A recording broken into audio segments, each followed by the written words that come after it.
Hello friends, स्वागत है आपके अपने चैनल स्टैंड बीपीएससी में। इससे पहले हम लोग 2 वीडियो पढ़ चुके हैं कांग्रेस से रिलेटेड। भारतीय राष्ट्रीय कांग्रेस से जो हमारा नेशनल मूवमेंट है उससे उदारवादी चरण और उग्रवादी चरण। आज हम लोग जानेंगे गांधीवादी चरण। हमारा सेशन रहेगा 1919 से लेकर 1947 का सेशन हम लोग पढ़ेंगे। और यह भारत के जितने कॉम्पिटिटिव लेवल के एग्ज़ाम हैं सभी में बनेंगे और पूरा है, दिखा देते हैं आपको। पूरा पीडीएफ है इसमें, छठा से लेकर अगर 12वीं तक एनसीईआरटी पर यह आधारित है। देखिए पूरा नोट्स है इसमें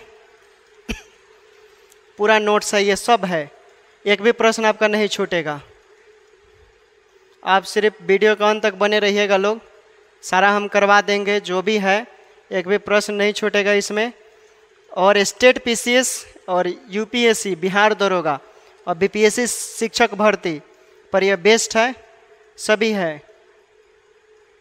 ये आपको नोट्स चाहिए तो हम टेलीग्राम पर दे देंगे। स्टैंड बीपीएससी यूट्यूब जो टेलीग्राम है वहाँ से भी आप जुड़ सकते हैं और जुड़कर इस पीडीएफ को आप ले सकते हैं। सब पीडीएफ है इसमें, आपको हम सब पीडीएफ दे देंगे टेलीग्राम पर, आप वहाँ से आप ले सकते हैं।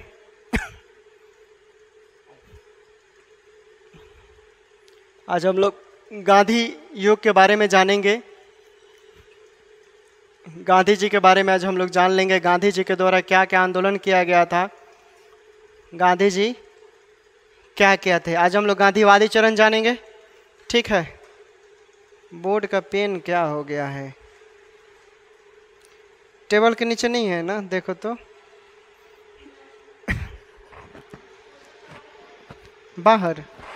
बाहर कौन ले गया, वही लेकर चले गए।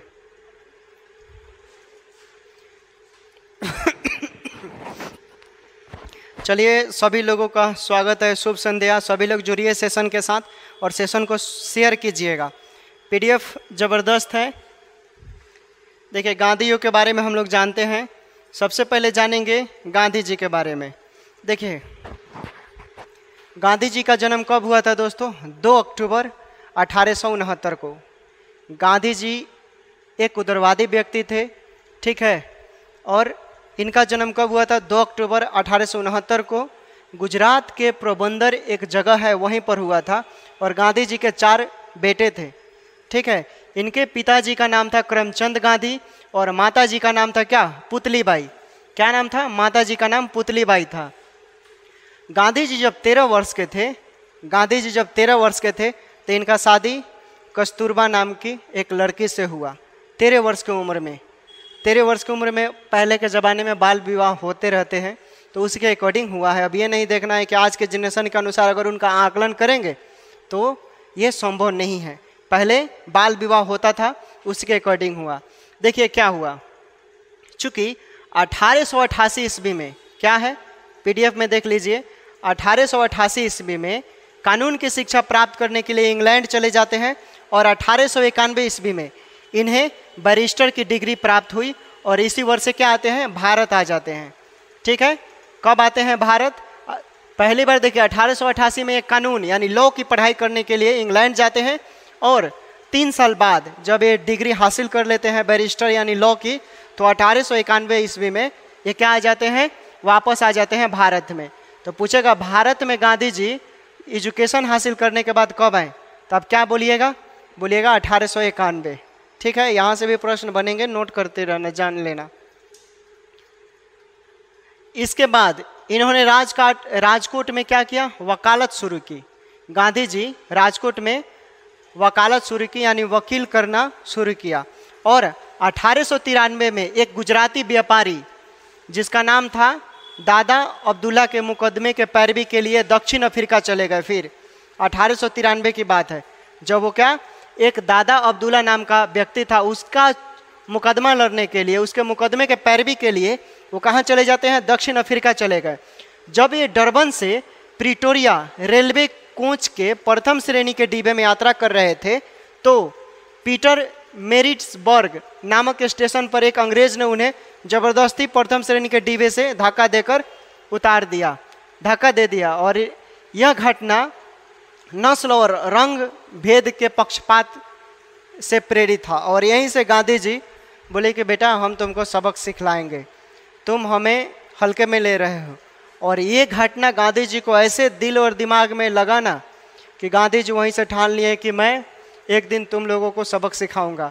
और सही बात है, क्यों ना लगेगा, जब नस्ल और भेद के आधार पर कोई आपसे विभेद करेगा तो इंसान को अजीब सा फील होता है। आप अगर मान लो कि वी आर बिहारी, जो भी लोग जुड़े हैं हम लोग भी बिहार से हैं, ठीक ना। और बिहार से जब हम लोग बाहर जाते हैं तो देखते हैं कि क्या दूसरे स्टेट में जाते हैं तो लोग हमें निम्न दृष्टि से देखते हैं और गाली शब्द जैसे चुभता है बिहारी जब कोई बोलता है तो अजीब सा लगता है, अलग नज़रिया होता है देखने का उन लोगों का। लेकिन यही बिहार है जहाँ से बहुत कुछ देश को प्राप्त हुआ है। तो समझ गए यहाँ तक। इन्होंने क्या किया, दक्षिण अफ्रीका में भारतीयों के भेदभाव के खिलाफ लड़ने के लिए 1894 में इन्होंने क्या किया, नटाल इंडियन कांग्रेस की स्थापना की। 1894 में गांधी जी ने दक्षिण अफ्रीका में, यहाँ से प्रश्न पूछा गया है और लास्ट में हम ऑब्जेक्टिव देंगे, प्रीवियस ईयर का क्वेश्चन गांधी युग से कितने बने हैं वो सब देंगे। आप वीडियो के लास्ट तक बने रहिएगा, हम प्रीवियस ईयर का जो क्वेश्चन है वो भी करवा देंगे, आप प्रैक्टिस कीजिएगा। पहले हम लोग डिटेल जान रहे हैं, ठीक है। उसके बाद देखिए इन्होंने क्या किया दोस्तों कि दक्षिण अफ्रीका में भारतीयों के क्या किया, भेदभाव के खिलाफ लड़ने के लिए इन्होंने 1894 में क्या किया, नटाल इंडियन कांग्रेस की क्या की, स्थापना की। नटाल इंडियन कांग्रेस की स्थापना की। और 1903 में गांधी जी ने दक्षिण अफ्रीका से इंडियन ओपिनियन नामक पत्र निकाला। प्रश्न पूछता है कि गांधी जी ने दक्षिण अफ्रीका से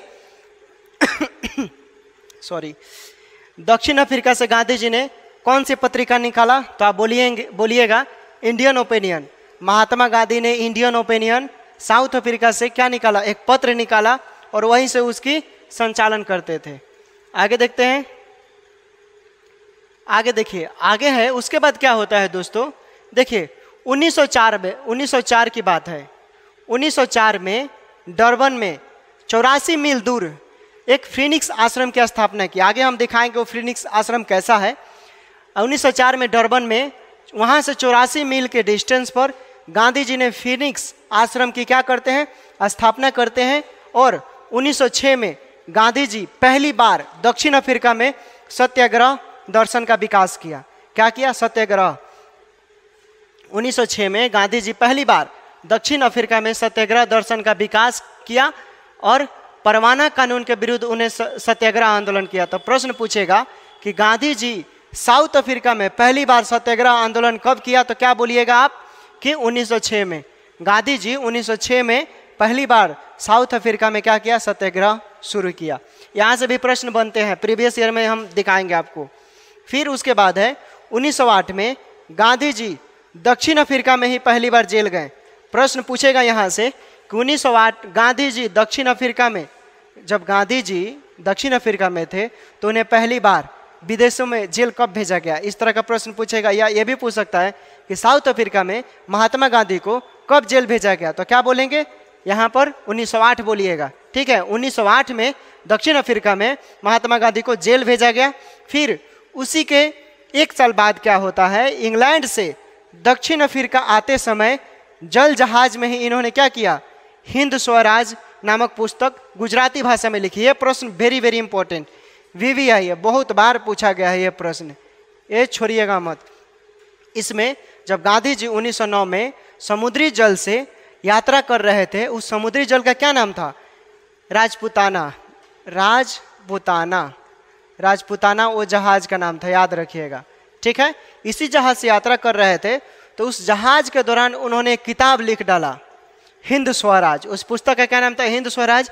और भाषा कौन सी थी, तो ये देख लीजिए, गुजराती भाषा में इन्होंने लिखा था। हिंद स्वराज की भाषा क्या थी, जो गांधी जी ने 1909 में लिखा था, उसका क्या, कौन सी भाषा थी, तो क्या बोलेंगे, गुजराती भाषा में उन्होंने लिखा था। क्लियर हुआ। आगे देखिए, जो गांधी जी ने फिनिक्स आश्रम की स्थापना किया था, यही है वो फिनिक्स आश्रम। देख लीजिए, AC भी लगा हुआ है, वर्तमान का ये फोटो है, ठीक ना। अभी का है फिलहाल का फोटो, आप भी गूगल से निकाल सकते हैं, गूगल से निकाला गया फोटो है, ठीक है।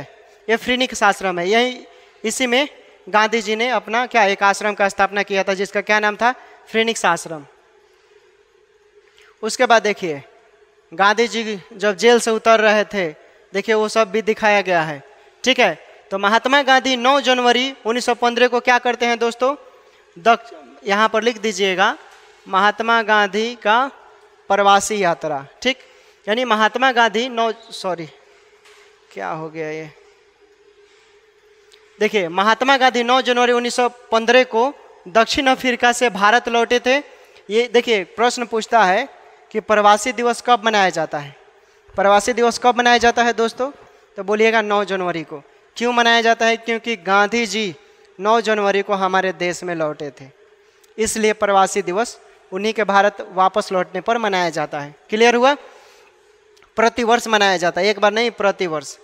ठीक है, आगे देखिए भारत वापस आने के क्रम में इन्होंने भारत की पृष्ठभूमि और राजनीतिक स्थितियों को समझने का प्रयास किया।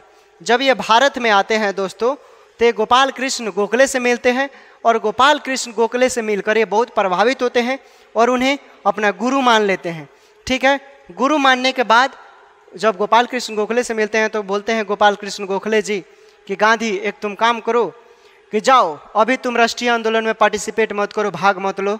यानी यहाँ के जो आसपास का रवैया है, जनता से मिलो, जनता के दुख से वाकिफ हो, जानो कि क्या है यहाँ के एरिया, कैसे कैसे लोग हैं, लोगों के दिल में क्या चल रहा है। ठीक है, तो यहाँ की एरिया के बारे में आकर जाना, खूब विस्तृत से कम से 1 साल 2 साल खूब जाना, फिर तब उसके बाद ये राष्ट्रीय आंदोलन में पार्टिसिपेट करते हैं। गांधी जी जब दक्षिण अफ्रीका से भारत वापस आए तो सबसे पहले उन्होंने गुजरात में क्या किया, अहमदाबाद में कोचरब आश्रम की स्थापना की। प्रश्न पूछा गया है एनटीपीसी में दोस्तों कि जब गांधी जी दक्षिण अफ्रीका से वापस आए तो उन्होंने एक आश्रम की स्थापना किया था, उस आश्रम का क्या नाम है, तो बोलिएगा कोचरब आश्रम। जब गांधी जी दक्षिण अफ्रीका से वापस आते हैं तो उस आश्रम का क्या नाम था, कोचरब आश्रम। ठीक है, और प्रश्न पूछ देगा कि जब गांधी जी दक्षिण अफ्रीका से वापस आए तो सबसे पहले कहाँ पर आश्रम की स्थापना की, तो बोलिएगा अहमदाबाद में। ठीक है, अहमदाबाद में। हालांकि 2 साल बाद आश्रम प्लेग के चपेट में आ गया और गांधी जी को अपने आश्रम को इस बार साबरमती नदी के किनारे स्थानांतरित करना पड़ा, क्योंकि उस समय प्लेग बहुत ज़्यादा फैलता था। जब हमारा 28 दिसंबर 1885 को जब भारतीय राष्ट्रीय कांग्रेस की स्थापना हो रही थी वायसराय डॉफरिन के कार्यकाल में, तो उसका भी स्थापना होना था दोस्तों का मुंबई में। ठीक है, लेकिन वहाँ से उसका क्या कर दिया गया, ट्रांसफ़र कर दिया गया, क्योंकि वहाँ प्लेग फैल गया था और प्लेग उस समय बहुत काफ़ी ज़्यादा फैलता था और बहुत लोग मर जाते थे। तो इसलिए गांधी जी को अपना जो कोचरब आश्रम था 2 साल बाद साबरमती नदी के किनारे इन्हें स्थानांतरण करना पड़ा। उसके बाद देखिए, उसके बाद है दोस्तों आपका क्या है कि जब गांधी जी दक्षिण अफ्रीका से भारत वापस लौटे थे तब क्या हुआ, उस समय दुनिया में प्रथम विश्व युद्ध चल रहा था और उस समय गांधी जी ने अंग्रेजों को विश्व युद्ध में सहायता करने की नीति को बढ़ावा दिया था ताकि अंग्रेज भी भारतीयों की स्थिति समझे और उनकी क्या करे, मांगों के ऊपर नरम व्यवहार करे। ठीक है, देखिए कहने का बात यह है कि जब प्रथम विश्व युद्ध चल रहा था 1914 से 18 का सेशन जो था, जब गांधी जी उसी समय उनका क्या भारत में वापसी हुआ था, लेकिन उस समय तो प्रथम विश्व युद्ध चल रहा था। तो आने के दौरान गांधी जी ने भारतीयों से कहा गोपाल कृष्ण गोखले से मिलने के बाद कि हम लोग यूँ करते हैं कि जो ब्रिटिश है, अंग्रेजी हुकूमत है, उसका मदद करते हैं और लोगों को उसमें क्या करते हैं, भर्ती करते हैं, ज़्यादा से ज़्यादा लोग जाएं इंडियन जो हैं और उनकी मदद करें। ये सुनकर अंग्रेज़ों के दिल में दया आएगा और वो हमें आज़ाद कर देंगे। भारतीय राष्ट्रीय कांग्रेस की भी नीति यही थी, लेकिन भाई कांग्रेस तो कांग्रेस था, इंडियन तो इंडियन होते हैं, पहले ही उनकी रणनीति जान लिए, क्योंकि अंग्रेज ऐसा नहीं करने वाले हैं। फिर भी गांधी जी ने क्या किया, लोगों को ज़्यादा से ज़्यादा उसमें भर्ती किया। इसलिए महात्मा गांधी को भर्ती करने वाला क्या, सर्जेंट कहा गया। क्या अंग्रेजों ने उन्हें सर्जेंट कहा, उपाधि भी दिया खुश होकर। गांधी जी को अंग्रेजों ने खुश होकर उपाधि दिया। 1915 में क्या, केसरे हिंद की उपाधि दे दिया गांधी जी को खुश होकर कि भाई गांधी हमारे लिए काम कर रहा है, भारतीयों को भेज रहा है लड़ाई लड़ने के लिए प्रथम विश्व युद्ध में। आगे देखिए, आगे देखते हैं आपका आगे क्या है। चूँकि जब गांधी जी, हम लोग जानेंगे कि गांधी जी द्वारा भारत में कौन कौन सा आंदोलन किया गया है, इम्पोर्टेंट है। अब यहाँ से आंदोलन के बारे में हम लोग जानेंगे दोस्तों कि कौन कौन सा आंदोलन है और उस आंदोलन के क्या परिणाम हुए, उस आंदोलन में क्या क्या घटनाएं हुए, वो सब हम लोग जानेंगे। ठीक है, देखिए गांधी जी, देखिए कांग्रेस का अधिवेशन हुआ था 1916 में। ठीक है, कांग्रेस का एक अधिवेशन हुआ था 1916 में, उसमें राजकुमार शुक्ल भी आए थे बिहार से, और वो क्या किए कि गांधी जी से प्रस्ताव भी रखा था उसमें कि गांधी जी आप आइए। ठीक है, और लोगों की हालत क्या है, यानी जो तिनकटिया प्रणाली है, नील की खेती है वहाँ पर, उसके बारे में उन्होंने बताया था। तब गांधी जी एक साल बाद 1917 में आते हैं, तो वही है गांधी जी का भारत में पहला आंदोलन, चंपारण आंदोलन है 1917 का। ठीक है,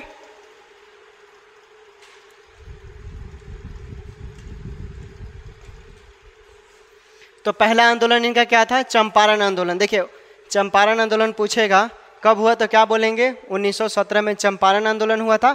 और बिहार के एक स्थानीय नेता जिनका नाम राजकुमार शुक्ल मैंने अभी बताया था, वे गांधी जी से मिले। और चंपारण कहाँ पड़ता है दोस्तों, अभी हाल ही फिलहाल मोतिहारी में पड़ता है। और उस समय बिहार की स्थिति के बारे में उन्होंने बताया और वहाँ की तीन कठिया प्रणाली के बारे में भी बताया, गांधी जी को जानकारी दी, सारी बातें बताया और गांधी जी को आने के लिए प्रेरित किया। तब गांधी जी 1917 में आते हैं। और 19वीं शताब्दी के शुरुआत में ही अंग्रेज बागान मालिकों ने किसानों से यह करारा कर लिया था कि देखिए भाई, क्या था ये, अंग्रेज जो थे भारतीयों का जमीन, और अंग्रेज क्या करते थे कि 20 कट्ठा की खेती होगी तो उसमें 3 कट्ठा नील की खेती करना अनिवार्य होगा, 3 कठिया प्रणाली में भाई। और नील की खेती जहाँ भी आप करोगे वो ज़मीन को बंजर बना देता था। आप नील की खेती करोगे तो जहाँ भी नील की खेती करोगे ना, वो ज़मीन बंजर हो जाएगा, किसान मरने लगेंगे भाई। मान लो कि 1 साल यहाँ किया, 1 साल वहाँ किया, इस तरह पूरा ज़मीन बर्बाद। और मिलता था क्या, पाई भर, सूद से उनका पेट भी नहीं भरता था किसानों का। तो ऐसे अंग्रेज कर रहे थे। ये बात गांधी जी को पता चला तो गांधी जी ने बोला कि भाई ये तो सरासर किसानों के साथ अन्याय हो रहा है, हम ऐसा नहीं होने देंगे, इसलिए चलो लड़ाई लड़ते हैं। तो क्या होता है, इस चंपारण आंदोलन में गांधी जी भिड़ जाते हैं और बोलते हैं, क्या करते हैं, सत्याग्रह का परिणाम यह निकल कर आता है कि इस तिनकटिया प्रणाली को समाप्त कर दिया जाता है और इसके साथ साथ करों को भी क्या 25% कम कर दिया जाता है। कितना, 25% कम कर दिया जाता है। और यह गांधी जी के प्रमुख आंदोलन में से एक था। यही आंदोलन भारत में गांधी जी का एक नया रंग लाया और यहीं से वो हीरो बन गए, स्टार बन गए। ठीक है, उसके बाद यह चंपारण सत्याग्रह गांधी जी की भारत में प्रथम विजय साबित हुई थी और भविष्य में गांधी जी को भारत के एक बड़े नेता के रूप में होने के द्वार भी खुल गए। चूँकि भारत में प्रथम विजयी सब पहली बार मैंने अभी बताया कि इसी से यही एक आंदोलन है चंपारण आंदोलन, जहाँ से गांधी जी को अपार सफलता मिली और वो सुपरस्टार हो गए भारत में। इस सत्याग्रह के बाद रविंद्रनाथ टैगोर द्वारा गांधी जी को महात्मा की उपाधि दी। यहाँ से प्रश्न बीपीएससी में पूछा गया है, दरोगा में पूछा गया है और एसएससी में पूछा गया है और एनटीपीसी में भी पूछा गया है कि महात्मा गांधी को महात्मा की उपाधि किसने दी, तो आप क्या बोलेंगे, रविंद्रनाथ टैगोर ने दिया। ठीक है, और उन्हें महात्मा गांधी के नाम से बाद में बुलाया जाने लगा। यहाँ तक क्लियर हो गया। आगे देखिए, आगे है आपका अहमदाबाद मिल मजदूर। 1 साल बाद जब चंपारण आंदोलन खत्म हुआ तो दोस्तों देखिए, जो मिल मजदूर थे अहमदाबाद में प्लेग फैल गया और प्लेग से किसान परेशान थे। इस पर जो कंपनी के जो उद्योग मालिक थे उन लोगों से डिमांड किया गया कि भाई आप क्या कीजिए कि थोड़ा जो वेतन है उसको बढ़ा दिया जाए। लेकिन जो कंपनी का मालिक था वो ऐसा करने से क्या कर दिया, मना कर दिया। समझो, तुम्हारे काम आएगा ये। 6-7 प्रश्न रहेंगे यहाँ से, 6-7, एक नहीं 6-7। ठीक है, तो चंपारण सत्याग्रह के बाद क्या होता है, 1918 में गांधी जी अहमदाबाद के कपड़ा मिल मजदूर से क्या करते हैं, मिलते हैं और उनकी समस्याओं को समझते हैं। यहाँ का विवाद प्लेग एक बोनस को लेकर था। अभी मैंने बताया जब प्लेग की समाप्ति हुई तो मिल मालिक ने क्या किया दोस्तों, बोनस को समाप्त करना वो चाहता था। लेकिन मजदूरों ने इसका विरोध किया, तथा गांधी जी ने मजदूरों को हड़ताल पर जाने को कहा। अब गांधी जी हड़ताल पर चले गए। अब जहाँ गांधी जी जाएंगे वहाँ तो भाई कहानी तो बदलेगा ही। गांधी जी गए, अब वो आ गया कंपनी का मिल मालिक जो था, वो आया, बोला कि भाई गांधी बैठ गया है, हार मानना ही पड़ेगा, नहीं तो मिल ही बंद हो जाएगा। तो गांधी जी ने अपना क्या किया, प्रस्ताव रखा, और उस प्रस्ताव को मिल मालिक ने मान लिया। ठीक है, उसमें क्या होता है, मिल मजदूर में मिल मालिक ने क्या प्रस्ताव माना, चूंकि इसमें यह घोषणा किया गया कि उन्हें क्या किया जाएगा, 35%, उन्हें क्या किया जाएगा, 35% बोनस आपको देना पड़ेगा। किसने कहा, गांधी जी ने कहा, क्योंकि प्रथम विश्व युद्ध के दौरान महंगाई काफ़ी ज़्यादा बढ़ गई थी, खाने की समस्याएं हो रही थी। गांधी जी अनशन पर बैठ गए तो मिल मालिकों ने क्या कहा कि भाई यह मामला हम न्यायाधीश को सौंप देते हैं, यानी जज साहब को सौंप देते हैं।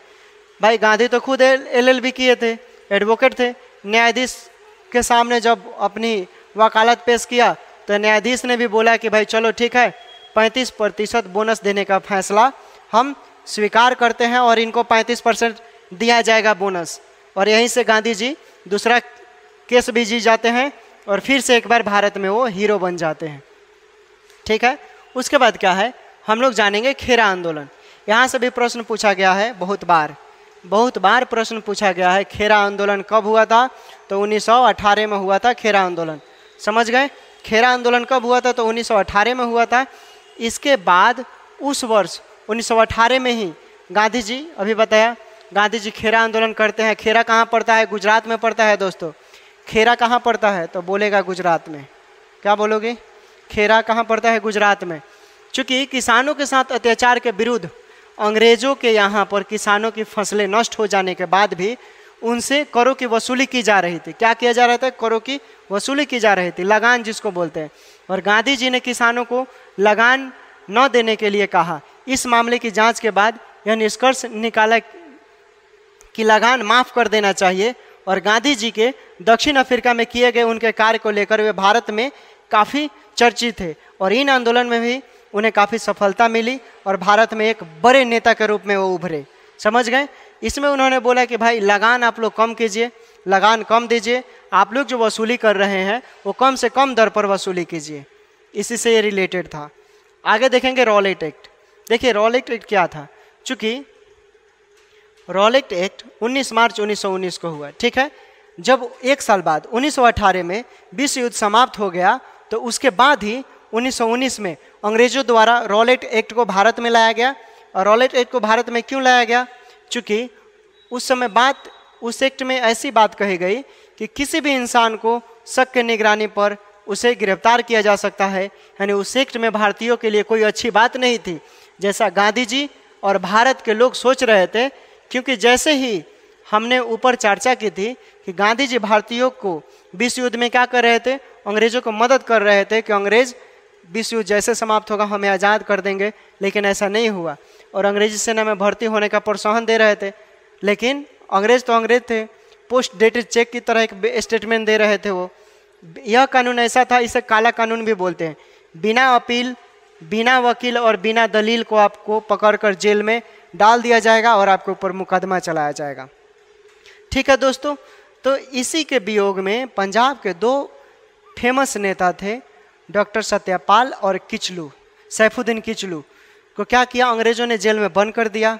देखिए आगे मिलेगा, अंग्रेजों ने जेल में बंद कर दिया। ठीक है, देखिए जेल में बंद कर दिया तो उन लोगों को जेल में बंद किया गया। तो उन लोगों को छुड़ाने के लिए एक सभा बुलाई गई पंजाब के अमृतसर में।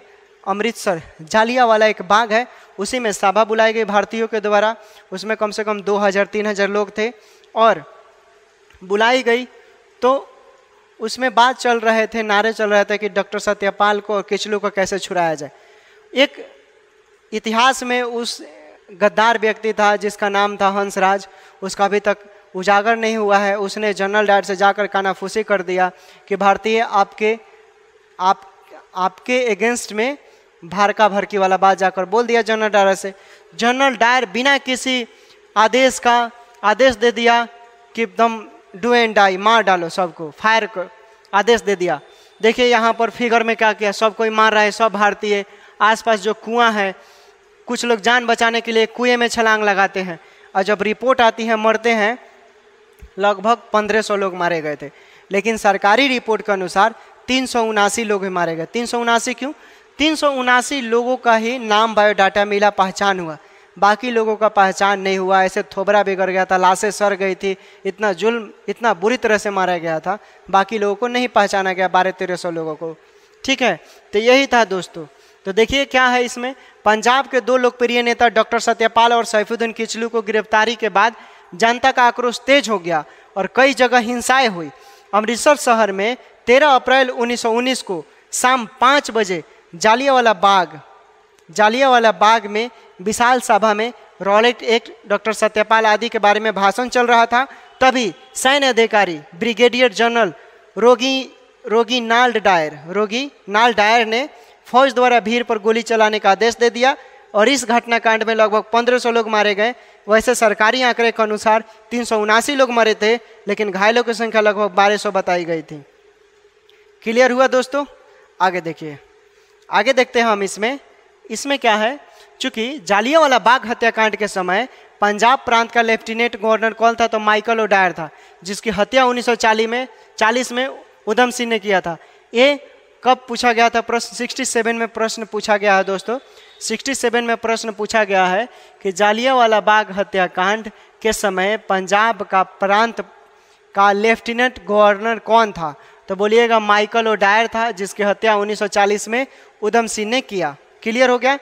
चूंकि जालियांवाला बाग नरसंहार के समय भारत का वायसराय भी पूछता है, तो वायसराय उस समय लॉर्ड चेम्सफोर्ड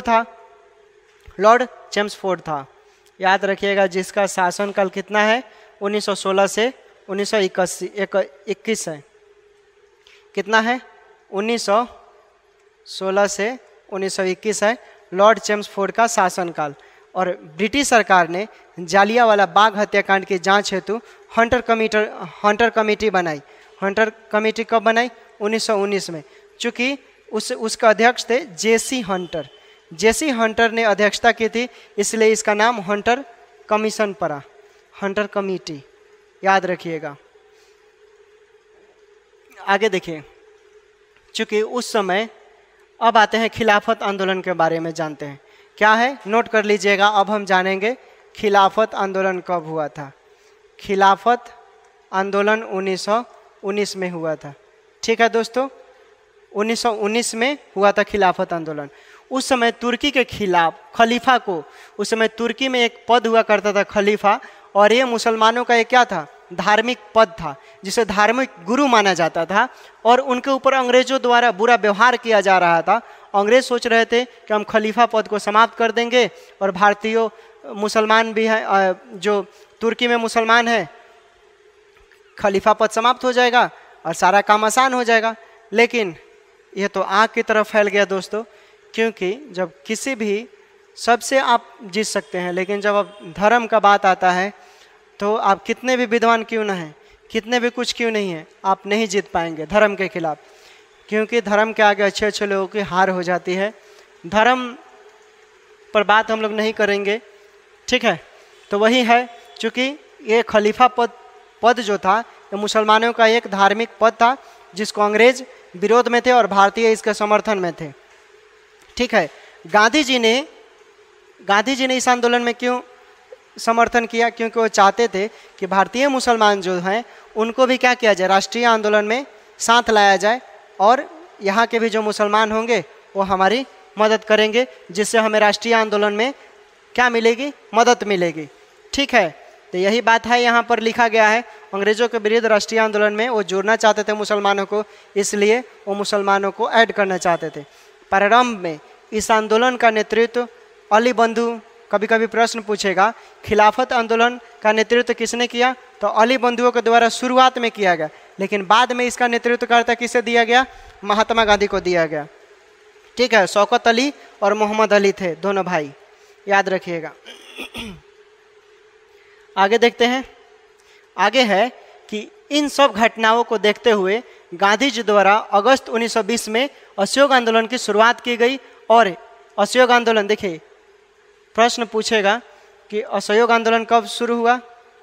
असहयोग आंदोलन कब शुरू हुआ? 1 अगस्त 1 अगस्त 1920 को शुरू हुआ। असहयोग आंदोलन 1 अगस्त 1920 को शुरू हुआ और भारत में प्रथम सबसे बड़ा आंदोलन में से असहयोग आंदोलन एक था। इसमें असहयोग आंदोलन इसलिए शुरू किया गया क्योंकि खिलाफत आंदोलन, रॉलेट एक्ट से कोई बात नहीं बना, ठीक है, अंग्रेजों का। तो भारतीयों ने सोचा कि हम अंग्रेजी हुकूमत को क्या करेंगे, दबाव बनाएंगे और सहयोग करेंगे, विदेशी कपड़ों को जलाएंगे। इसमें भारतीयों ने एक से एक बढ़ चढ़कर भाग लिया। किसी ने वकालत छोड़ दी, किसी ने टैक्स देना बंद कर दिया। इस वजह से थोड़ा सा शुरुआत में अंग्रेजी हुकूमत डगमगाई, लेकिन बाद में इसका कोई प्रभाव नहीं पड़ा, इसलिए भी कुछ हद तक काम नहीं हो पाया। यह आंदोलन अहिंसक होना था, जिसमें भारतीयों को अपने खिताबों का त्याग करना था। सरकारी शिक्षण संस्थानों जैसे सरकारी सेवा, विदेशी सामान, चुनावों का बहिष्कार करना था और अंत करों का भुगतान करने से क्या इनकार करना था। गांधी जी ने भी अपने केसर हिंद की उपाधि इसमें लौटा दी थी। पढ़ लिए, ठीक है। अब हम लोग अगले वीडियो में पढ़ेंगे दूसरा, जो इससे इम्पोर्टेंट जो सिलेक्टेड क्वेश्चन होंगे वो पढ़ेंगे। और आप लोग जितना हो सके उतना पढ़िए, नहीं पढ़ेंगे तो आपको दुनिया में कोई पूछने वाला नहीं है। और ख़ासकर गर्ल्स, अगर आप लड़की हो और आपको घर से पढ़ाई करने का महत्व मिला है, आज़ादी मिला है, तो पढ़ाई का रोल समझिए, ठीक है। जितना हो सके पढ़िए, क्योंकि पढ़ाई में ही सब चीज़ है। आप नहीं पढ़ेंगे तो कोई नहीं पूछेगा। आप मान लीजिए रोज़ क्लास करने आ रहे हो, पढ़ने कहीं जा रहे हो, अगर आप अच्छा रिजल्ट नहीं देते हो तो आस पड़ोस के लोग बहुत खुश होते हैं जब रिजल्ट नहीं होगा, लेकिन सबसे ज़्यादा तकलीफ़ माता पिता को होता है दोस्तों, ठीक ना। तो इस चीज़ को ध्यान रखें और पढ़ाई करें, जितना हो सके उतना पढ़िए। और मैं आपके साथ हूँ, जितना होगा हमारे तरफ से बनेगा उतना हम करेंगे। आप लोग पढ़ते रहिए। चैनल पर नए होंगे तो उसे सब्सक्राइब कीजिएगा, अपना सुझाव दीजिएगा कि आज का क्लास कैसा लगा। फिर हम लोग कल मिलेंगे इसी समय पर। Take care, bye bye.